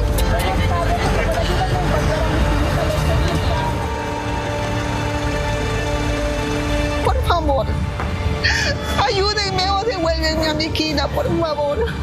Huesitos, ya es mayor, no es cachorrita. Por favor, cualquier información, avísenos, le extraño mucho. Hay pérdidas que difícilmente pueden explicarse con palabras, ausencias que dejan el corazón atrapado en una espera interminable, porque para ellos no desapareció una mascota, desapareció un miembro de la familia, un compañero de vida. Yo llevo 4 años en la búsqueda de Chester, no me he rendido. Si han visto a mi Toby, si alguien lo tiene, comunicarse rápidamente, porque mi Toby tiene familia. Nosotros somos su familia. Él es Chester, ella es Kina, Huesitos, Toby, Coquito, Draco. Son perritos que desaparecieron durante un descuido de la puerta de su casa. Pero detrás de cada nombre hay familias enteras que viven en medio del dolor y la esperanza de encontrarlos algún día. Hoy conoceremos historias marcadas por el amor y la desesperación. Personas que lo dejaron todo por encontrar a quienes consideran parte de su vida. Dicen que hay amores tan intensos e incondicionales que jamás se olvidan, amores que permanecen intactos incluso en la ausencia. Y cada vez que Verónica Dulanto escucha el nombre de Kina, la voz se le quiebra, porque no habla solo de una mascota, habla de la perrita que adoptó hace 8 años y que terminó convirtiéndose en su compañera inseparable. Kina era mi soporte, en plena pandemia fue mi apoyo. Verónica asegura que Kina fue su refugio en los momentos más difíciles, su compañera silenciosa, ese angelito de 4 patas que estuvo a su lado cuando más la necesitaba. Pero el 3 de mayo del 2022, un descuido cambió su vida para siempre. La puerta de su casa en Santa Anita quedó abierta unos segundos y Kina desapareció. Desde entonces comenzó una búsqueda que 4 años después continúa. He ido desde sur a norte, desde Lurín hasta Ventanilla, hasta Puente Piedra, he ido a todo, casi la mayoría de distritos. He visitado albergues. Claro, está llevando apoyo dentro de lo que yo puedo y mis recursos. Esta vez la acompañamos junto a su equipo de búsqueda. ¿Todos los días salen ustedes a la calle a buscar a Kina? Sí, generalmente los fines de semana, que es como que dispongo más de tiempo, así aparte de mis compañeras me apoyan. Su desesperación la llevó incluso a mandar a hacer un disfraz con la imagen de Kina para colocárselo, llamar la atención y repartir volantes. Y hoy de una forma en la que pueda ser más visible, incluso hasta en las redes sociales, ¿no? Su amor por ella llegó tan lejos que colocó gigantografías en puentes peatonales y subió al tren vestida con el disfraz de su perrita. Si alguien tiene a mi Kina, por favor, devuélvamela. Ella es parte de mi vida. Yo aún la extraño. Por favor, al menos quisiera saber si está bien. Dígame si está bien. Porque es una incertidumbre tan grande no saber si se encuentra bien mi Kina. ¿Cómo se comunica contigo si sabe algo de Kina? Por WhatsApp al número 9700344442. Verónica incluso creó una cuenta en redes llamada Buscando a Kina. Tal vez algunos no entiendan el amor que se pueda sentir, no solamente un animal o una mascota, es parte de mi familia, es parte de mi vida, de esos momentos felices que me dio cuando estaba conmigo.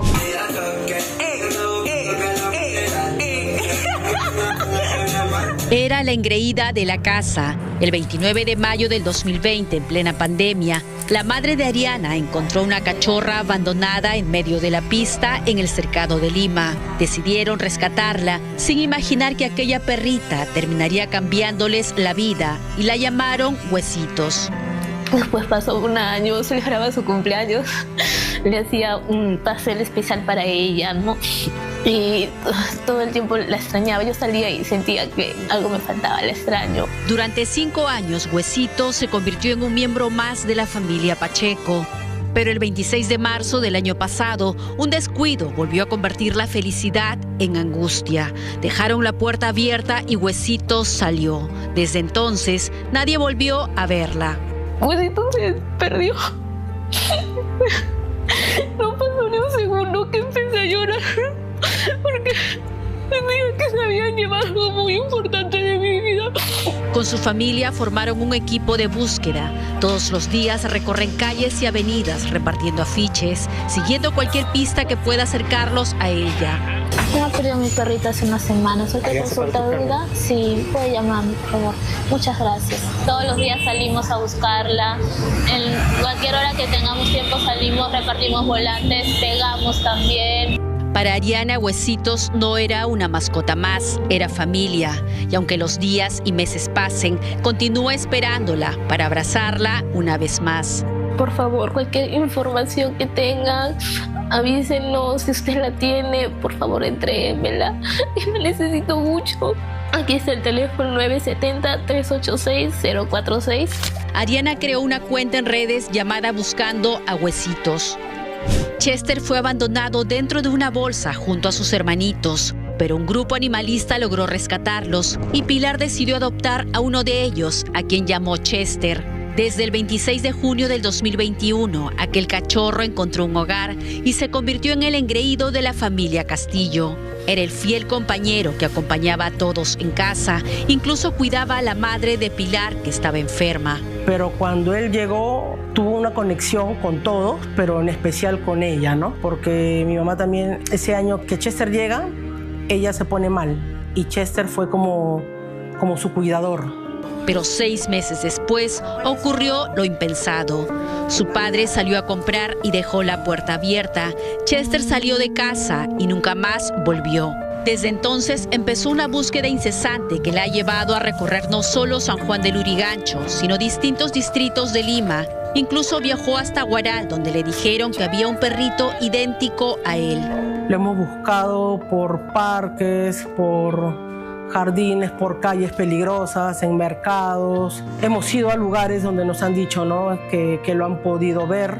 Hemos ido hasta Jicamarca, alguna vez hemos llegado hasta Huaral. Acompañamos a Pilar en esta búsqueda que mantiene viva desde hace 4 años. ¡Mi perrito Chester! Ya se perdió hace 4 años, pero aún lo sigo buscando. 4 años ya. Sí, ya debe tener 4 años, 3 años y medio. No, 4 años y medio por ahí. A pesar de que han pasado 4 años desde su desaparición, Pilar no pierde la esperanza de volver a abrazarlo. Para ampliar la búsqueda, creó una cuenta en redes llamada Encontremos a Chester. Un dolor que está permanente, ¿no? A pesar de que han pasado 4 años, sigue estando ahí. Y yo sé que pase el tiempo que pase, va a seguir estando ahí hasta que no sepa algo de él. Además, logró que la fotografía de Chester aparezca al final de la película Vaguito, entre los retratos de otros perritos adoptados.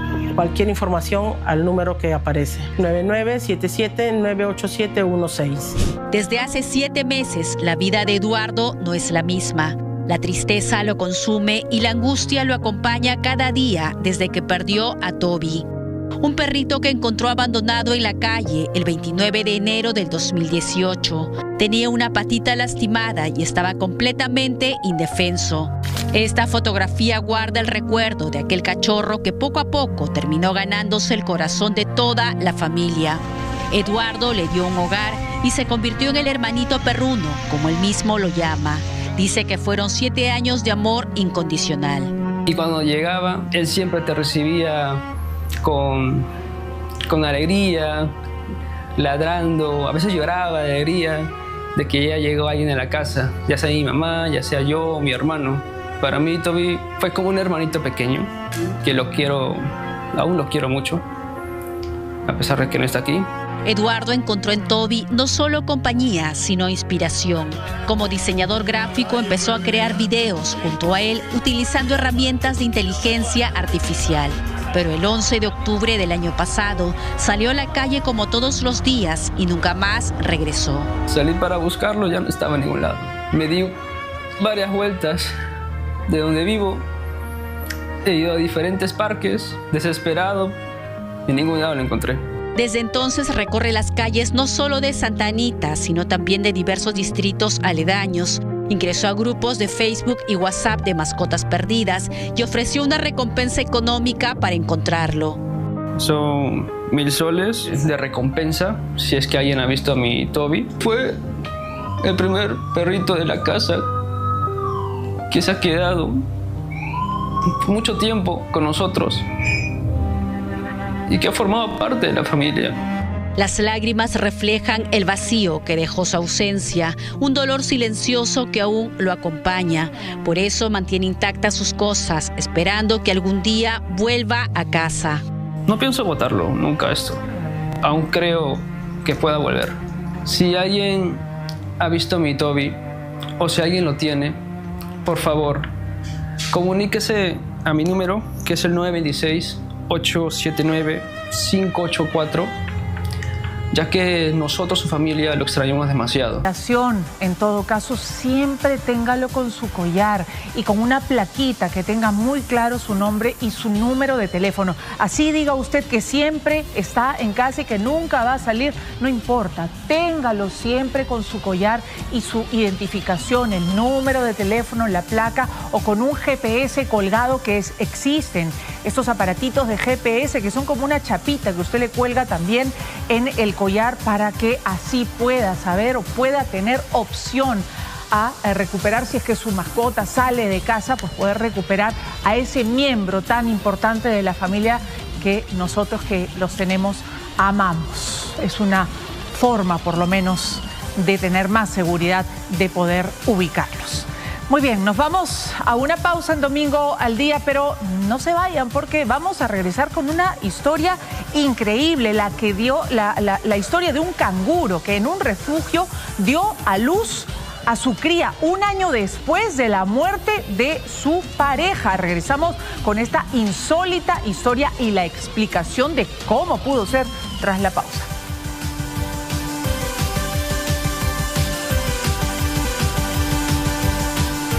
Vamos a irnos a este refugio de Lurín, donde una canguro ha sorprendido a sus cuidadores al dar a luz más de un año después de la muerte de su pareja y cuando la gestación está calculada entre 28 y 36 días. ¿Qué pasó? ¿Cómo pudo darse el milagro? Bueno, los especialistas explican que estos animales pueden detener su embarazo hasta sentir que tienen y están en las condiciones seguras para tener a sus crías. Hoy la historia de Maggie y su pequeña Rita se han convertido en un mensaje de esperanza y de vida. Paola González nos cuenta la historia.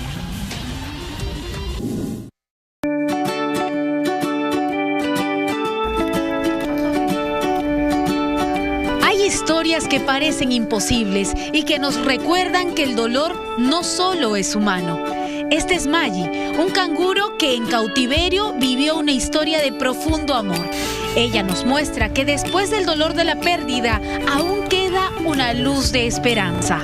Hemos llegado a Lurín, al refugio Navifauna, donde vamos a conocer de cerca la historia, una historia sorprendente de maternidad animal. Justamente para conocer la historia de Maggie estamos con Eduardo Tafuro. Hola, Eduardo, ¿cómo estás? Gracias. Ella es la cangura Maggie, ahí está, la vemos con su hija. Y bueno, a esta hora están, por ejemplo, reposando, están tomando sol.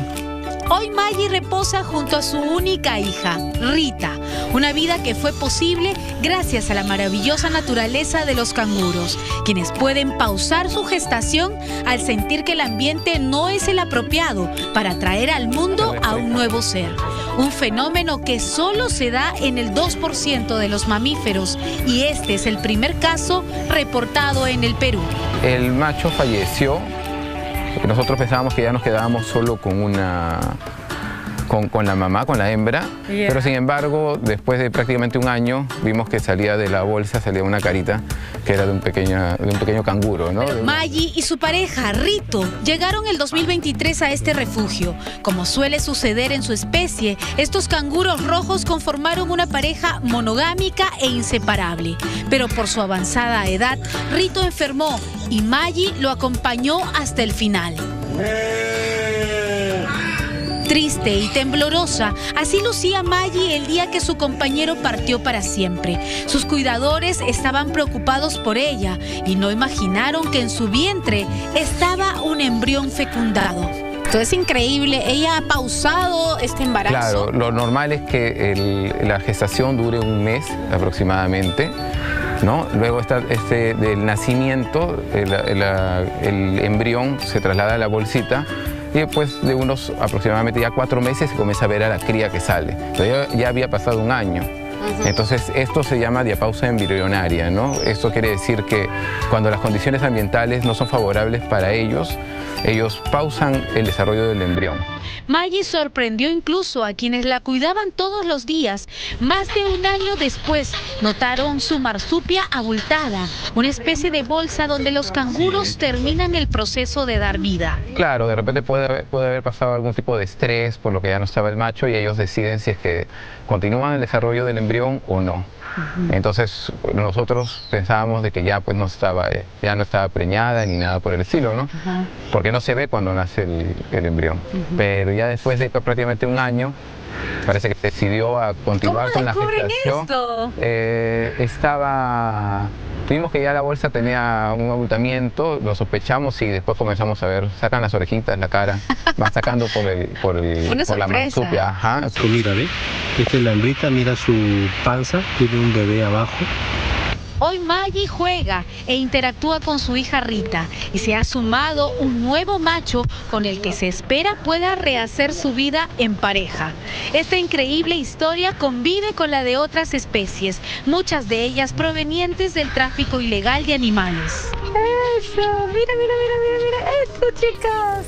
En este lugar, aves rescatadas vuelven a volar, capibaras sobreviven al tráfico ilegal y pequeñas suricatas, nacidas en Perú, se convierten en símbolo de conservación. Ahí está. ¡Miren! Chiquititas, están comiendo de mi mano, qué cosa. ¡Ay, Dios mío! ¡Qué ternura! Este es el espacio donde nosotros realizamos la interacción de los animales junto con el público. Al ser Navi un refugio, nosotros dejamos que el animal sea el que explore con nosotros. En este caso podemos ver cómo las suricatas van hacia el público y no es que el público está yendo a tocarlos. En esta interacción usamos más que nada galletas o comidas que son como premios para ellos para poder realizar la interacción. Las suricatas, una especie silvestre que suele vivir en zonas áridas, son intrépidas y graciosas, parecen salidas de una película. Así se ganan el cariño de los visitantes. Sí, son muy curiosas, su naturaleza es ser curiosos, pero a la vez también siempre va a haber una que se va a parar en una parte alta para poder cumplir la función de vigía. En este caso les gusta bastante excavar, por eso las patas delanteras tienen garras curvas y bien largas. ¿Qué tal? ¿Te gustó la experiencia? Sí, otro día quiero volver a Navifauna. ¡Ay, qué lindo! ¿Qué te gustó de la suricata? Bonita, es esponjosa. El objetivo aquí no es exhibir animales, es aprender a protegerlos y convivir con ellos. Cuéntenos, ¿qué tal? ¿Le gustó la experiencia? Sí, muy bonito todo. ¿Y la bebé reaccionó bien? Le encantan, como gatitos, dijo. Sí, recomiendo la experiencia. ¿Te gustó? Sí, es muy bonita la experiencia, la verdad. ¿Nunca habías estado con una suricata tan cerca? No. ¿Sí? ¿Y qué sabes de ella? Ellos viven en África y todos son cachorritos. Qué suerte tienes de haberla conocido, la suricata. A varias, ¿no? Sí, muchos. Y si hay animales que roban miradas, son ellos, una especie de guacamayos conocidos como jacintos. Ellos ahorita tienen aproximadamente ya 9 meses. Son los primeros nacidos aquí después de 40 años. Correcto. 40 años, ¿por qué? ¿Cómo ha sido esto? Bueno, fue mediante un proceso de reproducción asistida. ¿Sí? Nosotros vimos que los padres, luego de empezar a separarlos, porque empezaron a presentar conductas de cortejo, ellos directamente empezaron a poner huevo. Es el mayor. Ya, tú eres el más tranquilo. Tú sí quieres. Ahí está. Y van directo al choclo. ¡Ay, qué lindo! Y si se dan cuenta, incluso ni siquiera lo traga. Mira. Lo agarra con su patita y lo empieza a pelar. Esta especie, llegada desde Brasil, es muy inteligente, aprende rutinas con facilidad y pueden llegar a vivir hasta 80 años. Ya, papito, ya, toma. Un poquito más. Ahí está. Ya, papito, ya. ¿Saben dar la pata? ¿Saben dar la pata? Sí, es lo que les enseñé. A ver. Pata. Ahí está. ¡Ay, desmayo! ¡Qué ternura! Sí. Muy bien. Los loros son animales bastante inteligentes, los guacamayos también. Cerca de los jacintos está una especie que es viral en redes sociales. Tiernas y tranquilas, estas son Gringa, Isadora y Pancha. Son herbívoros. Sí, comen bastante forraje. Dentro de su dieta también hay frutas, verduras. Y claro, como les habrá indicado el chef de Navi, también los complementamos con algunos concentrados específicos para roedores. ¿Cuánto tiempo viven estos animalitos? Un aproximadamente de 10 a 12 años. Muchos capibaras terminan como mascotas exóticas en casas donde no pueden sobrevivir por las malas condiciones. No, ellas son traídas acá mediante el CERFOR, así que son rescatadas prácticamente del tráfico animal. Pero cuando una hembra puede llegar a tener crías, pueden ser de 4 a 8 crías dentro de una sola camada. Algo característico de ellos también son las patas, que son medio palmeadas, que les ayuda mucho en nadar. Ellos son animales que paran mucho en el agua es vital para ellos.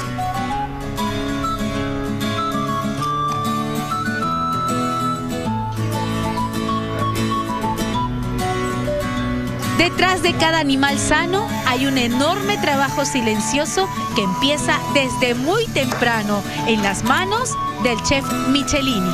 Hola, chef Michelini, ¿cómo está? ¿Cómo está? ¿Qué Buenos tal? días. ¿Cómo está? Buenos días. ¿Qué tal? ¿Listo para toda la comida animal? Sí, para contarles un poquito de las dietas que preparamos aquí en Navi. Un poco ver las características, qué va, qué cantidades. Te voy a hacer una demostración de la preparación de la dieta del canguro. Primero vamos aquí con la alfalfa.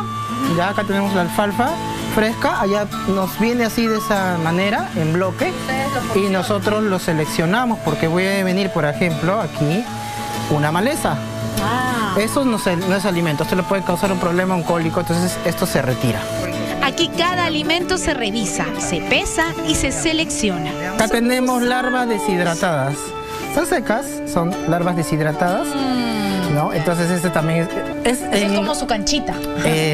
Claro, y esto igual aporta, ¿no? Aporta nutrientes, ¿no? Entonces esto igual que nosotros podemos comer carne, frutas, etc.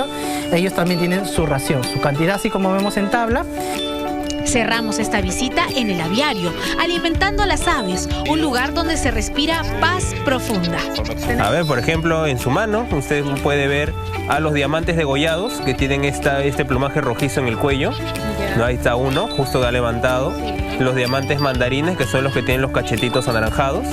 Esos son los machitos. Y las hembritas son como la que está ahí de un color clarito, ¿no? Casi color entero.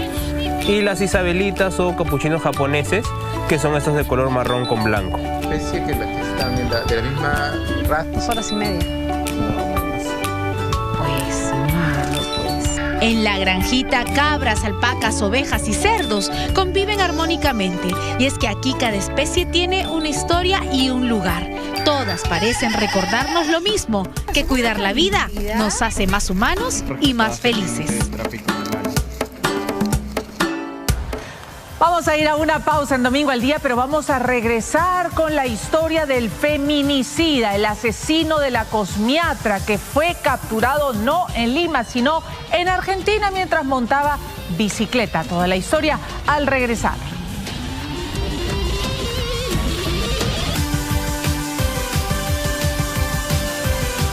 Vamos a hablar de Luis Andrés Flores Julca, acusado de asesinar a su expareja Yajaira Cigüeñas. Ha sido capturado en Argentina tras estar prófugo de la justicia. El intervenido había sido incluido en el programa de recompensas del Ministerio del Interior. Desde que estoy en Europa mi vida cambió bastante. Ya hasta tengo ya movilidad propia, chofer, todo. Con las últimas imágenes de su captura en Argentina, terminó la fuga de Luis Andrés Flores Julca, el hombre acusado de apuñalar y quemar a su expareja, la cosmiatra Yajaira Yanet Cigüeñas Urbano. Un crimen que conmocionó al país por su crueldad. Los mismos que hoy exigen que este hombre, que en algún momento intentó destacar en las redes sociales, sea traído al Perú y responda ante la justicia.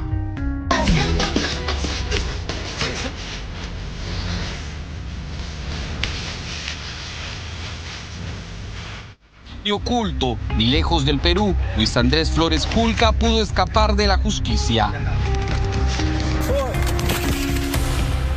Estas son las últimas imágenes de su captura en Argentina, intervenido mientras se desplazaba en bicicleta, intentando pasar desapercibido, moviéndose constantemente para evitar ser ubicado.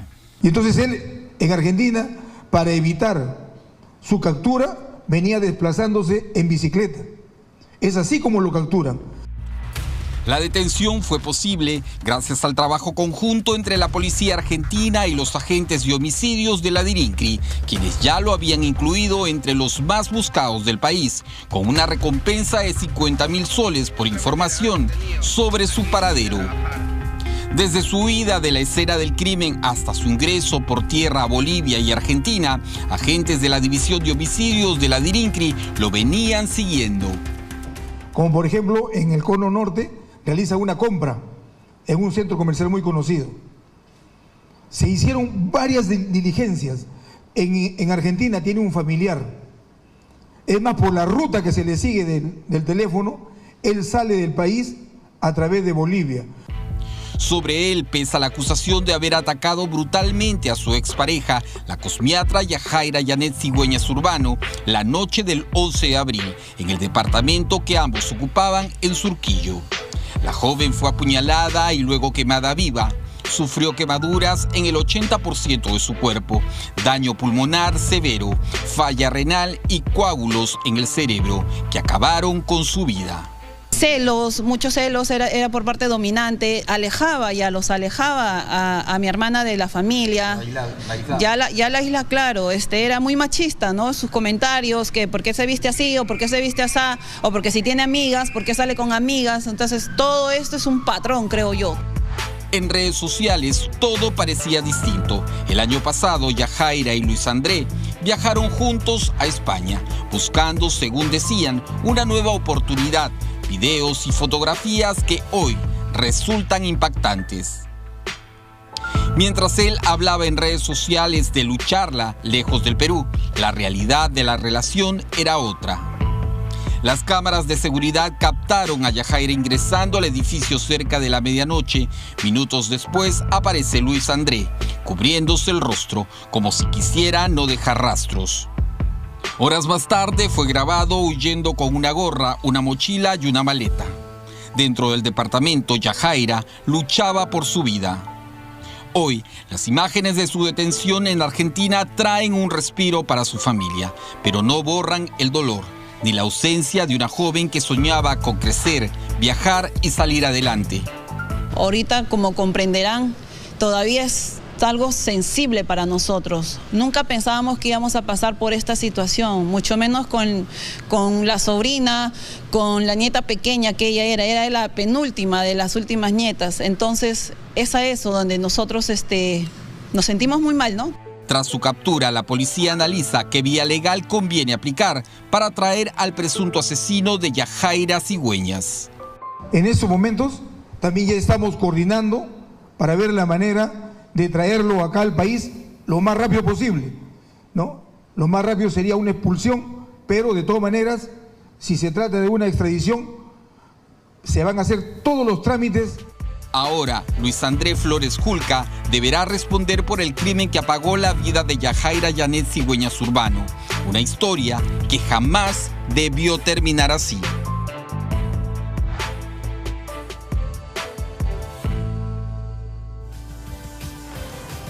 Vamos a hacer una nueva pausa en Domingo al Día, pero vamos a regresar para contarles la historia de una influencer de 26 años que fue violentamente asesinada.